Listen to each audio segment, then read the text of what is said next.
Let's go to Steve Nardi. He's the chair of DemsAbroad Canada. He joins us now to talk some more about what is going on. Thanks for your time today. Good evening, Marella. So about 620,000 Americans live in this country. Do we know how many of them actually voted? Well, the numbers actually based in 2016 was an estimate of 800,000 Americans living in Canada, of which 650,000 were eligible to vote. And in 2016, approximately 33,000 of those did vote. In 2020, we have been working tirelessly for the last 9 months in coming up with creative ways on how do we reach Americans when we're not able to be out on the streets with COVID. And I am very proud to say that I'm fully confident that the turnout from the American voter in Canada in 2020 will be double of what we did in 2016. How did you manage, Steve, to get that message out, considering the circumstances?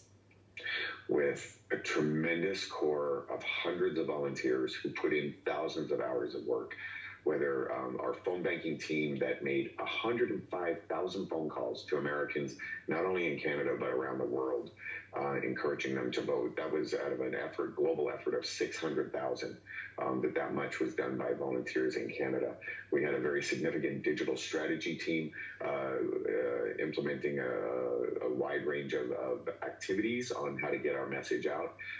We had some legacy type activities of things as simple as hand coloring postcards. We had volunteers sign up to hand color 6,000 postcards to our swing state voters that hadn't requested a ballot. In Windsor, we made a specific target in reaching out to the Michigan voter because there's a high population of Michigan voters in the Windsor-Essex area. We had bus ads on the Windsor Transit. We ran ads in the Windsor Star and on a top radio station for 2 weeks. So clearly a lot of reach out had to be done. Let me ask you, when you stand back and look at the process now going on in the U.S. and the pushback in the attempt of legal action, in the spew of legal action from the Donald Trump team, what are you thinking? I'm thinking that every vote counts. We need to count every vote, and we are willing to wait till they count every vote. We went into last night fully prepared that we were not coming out with an answer. We were in the most unusual election I think that most of us can ever recall. And we weren't having an expectation that we could close the night with a celebration, but fully confident that if we allow the process to work the way it's supposed to, the election is not declared or decided by either Donald Trump or Joe Biden. It's not declared by the media. It is declared by each individual state that is running their election, and they deserve, and each person who has cast their vote has a right for that vote to be counted. Do you feel like it's going to get messier?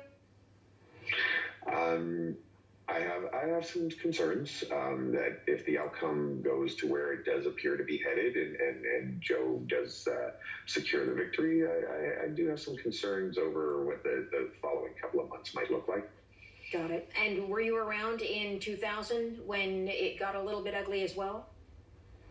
Oh, yes, absolutely. With how do you compare the Bush two? and Al Gore. Oh, 2000 was like going to the X, I think, in comparison. I can't even connect the dots between the two. There's such different dynamics at work here that they're two very unrelated type of experiences. Wow. All right, Steve Nardi, I've got to leave there because I'm out of time, but thank you. Okay. Appreciate your time. Thank you very much. Have a good evening. You too.